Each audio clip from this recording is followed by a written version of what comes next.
আজি আমি আছোঁ বৰ্তমান হাজোৰ হয়গ্ৰীৱ মাধৱ মন্দিৰত। এয়া মোৰ লগত পত্নী আহি আছে, খোজকাঢ়িব পৰা নাই, লাহে লাহে আহিছে, ভাগৰি গৈছে।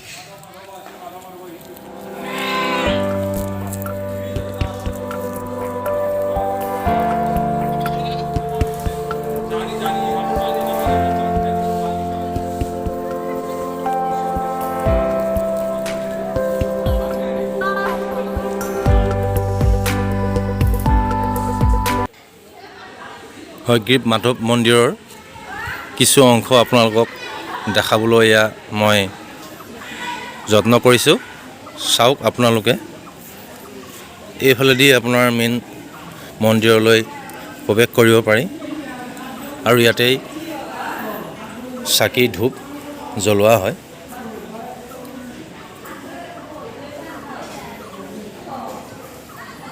চাওক আপোনালোকে, এয়া মন্দিৰলৈ অহা ৰাইজ বহি আছে, অলপ জিৰণি লৈছে।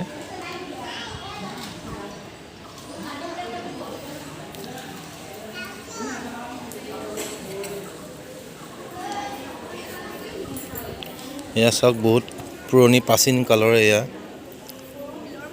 শিলৰ মূৰ্তি আৰু এইভাগ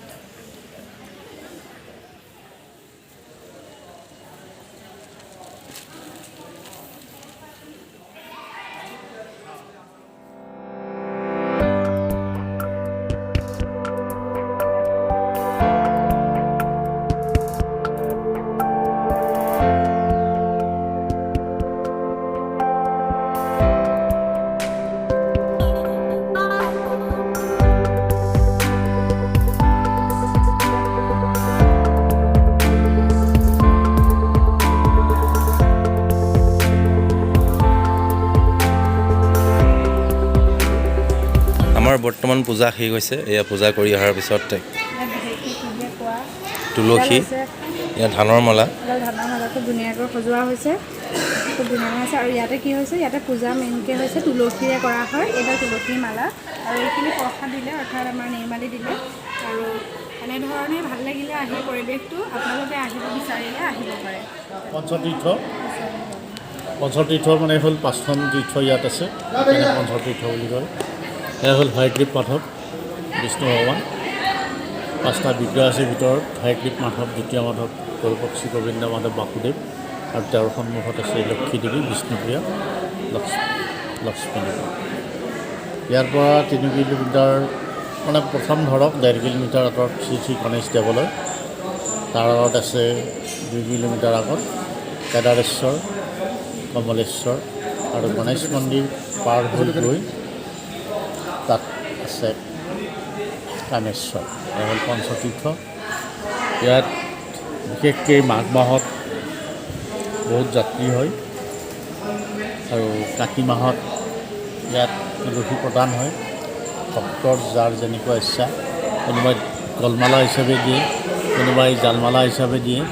আৰু ভিতৰত জ্বলি আছে অখণ্ড জ্যোতি, তাত আপোনাৰ মানস কৰি মানুহে তেল আগবঢ়ায়। হয়গ্ৰীৱ মাধৱ। ইয়াত বিভিন্ন প্ৰান্তৰ মানুহ আহি দৰ্শন হয়, যাৰ যেনেকুৱা ইচ্ছা সকলোৱে ইয়াতে তেল, ধূপ, শৰাই, নৈবদ্য, মালা এনেকৈ চৌকা কৰি যায়। আৰু ইয়াত এটা প্ৰবাদ আছে, এই যে মানুহৰ গাত আজিনাই হয়, চকুত হওক বা হাতত হওক, ইয়াত মানে আপোনাৰ ভাবি থ'লেই প্ৰায় ভাল হয়েই। আৰু যেতিয়া মানুহবোৰ আহি ইয়াত তুলসী দান কৰে, অৰ্থাৎ বিষ্ণুপ্ৰিয় তুলসী। সেয়ে আমাৰ ইয়াত তুলসীয়ে মেইন, তুলসীটো প্ৰাধান্য, তুলসীটো বেছিকৈ প্ৰসাদ আগবঢ়ায়। আৰু যাৰ ভক্তৰ ইচ্ছা, আৰু যোনে যেনেকৈ, কিছুমানে ধৰক ধূপ দিয়ে, কিছুমানে জালমালা দিয়ে, কিছুমানে ফল মূল আগবঢ়ায়, নৈবদ্য এইবিলাক আগবঢ়ায়। ইয়াত ৰাতিপুৱা 6:30 স্নান হয়।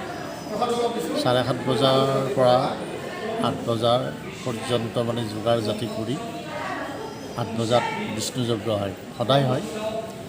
তাৰপিছত গোসাঁইৰ নিমিত্ত পূজা কৰাৰ পিছত যাত্ৰী দৰ্শন হয়।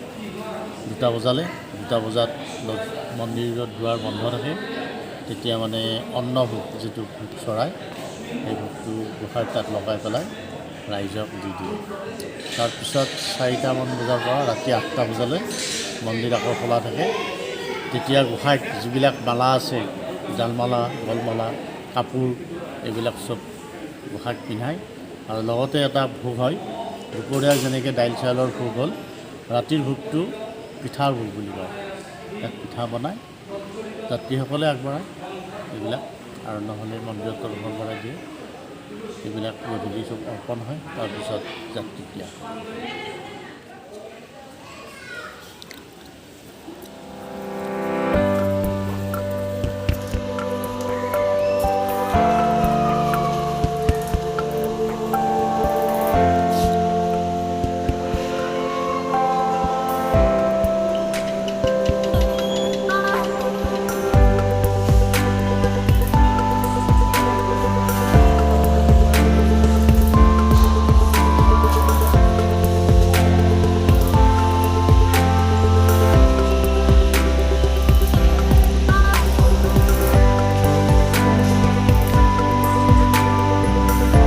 এয়া আছে মেইন মন্দিৰ ভাগৰ মূল দুৱাৰ ভিতৰত, কিয়নো কেমেৰাৰ কৰিবৰ কাৰণে কোনো ব্যৱস্থা নাই মানে।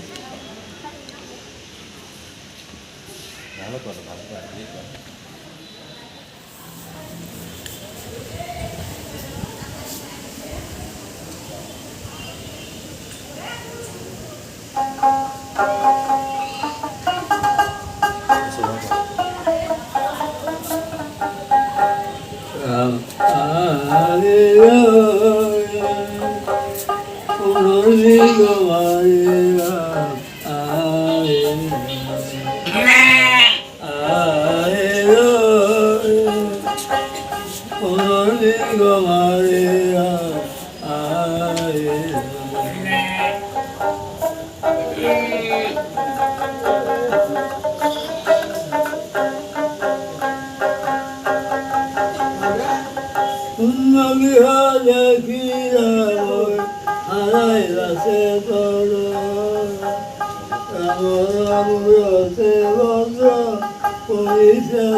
Amigo